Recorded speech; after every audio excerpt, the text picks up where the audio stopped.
Hey guys, Chelsea here from Making Manzanita. Today we're going to teach you how to make a giant pegboard wall.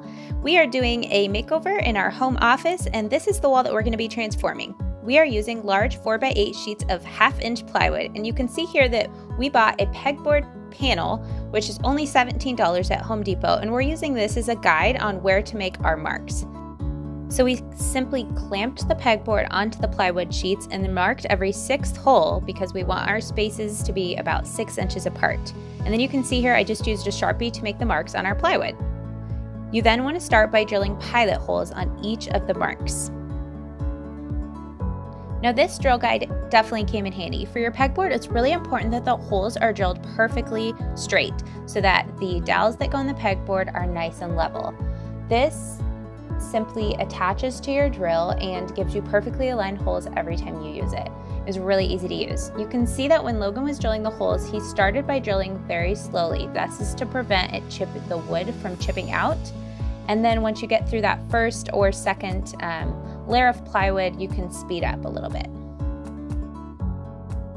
Now you can get your dowels cut. So the drill bit that we are using is a 1-inch drill bit size. So of course we are using 1-inch dowels. We cut them down to size roughly 8 inches long, and then we sanded the front edges just so they were nice and rounded. Now to hang the pegboard on the wall, we decided to go with a French cleat, which we made ourselves. You can see here, those are the long pieces of wood that have the angled cut, and they simply fit together. You attach one to the pegboard with glue as shown here and then nail it in place, and then you attach the other to the wall. To make that angled cut for the French cleat, you simply adjust the blade on your table saw to be cut at an angle.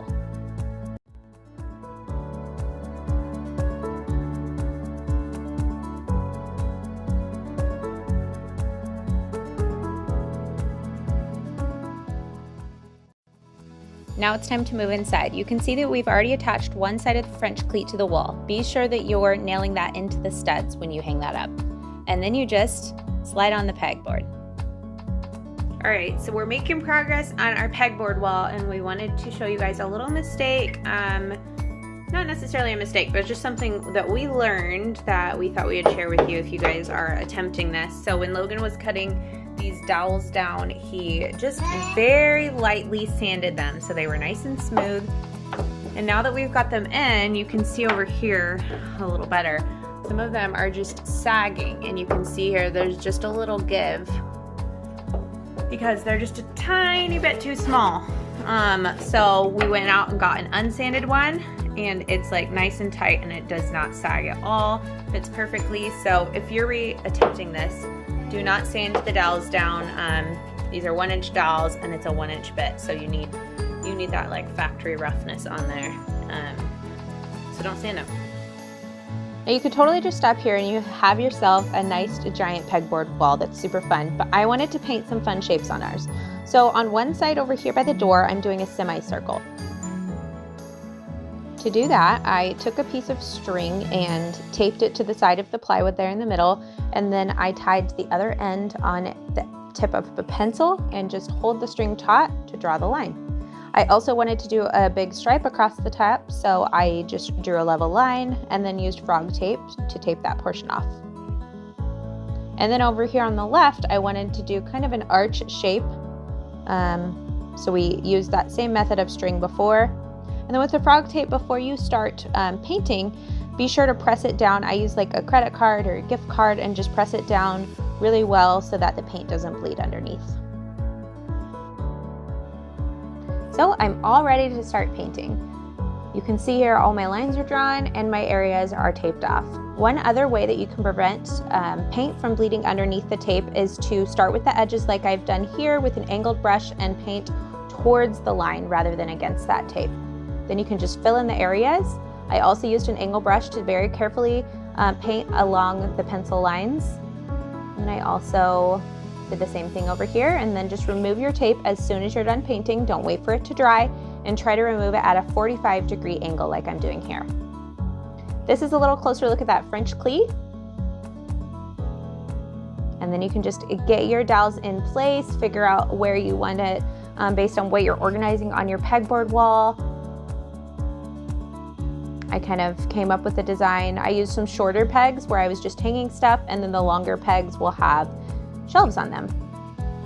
So for the shelves, we used some extra plywood. This is 3/4 inch, but you could also probably use 1/2 inch. We cut them about 6 inches deep and had a little overhang on each side of the dowel. I was using my pegboard in our office, and I needed lots of craft supplies to be stored in here. So you can see here I got some jars. Those are from the dollar store, and I simply just put in some ribbon and some washi tape.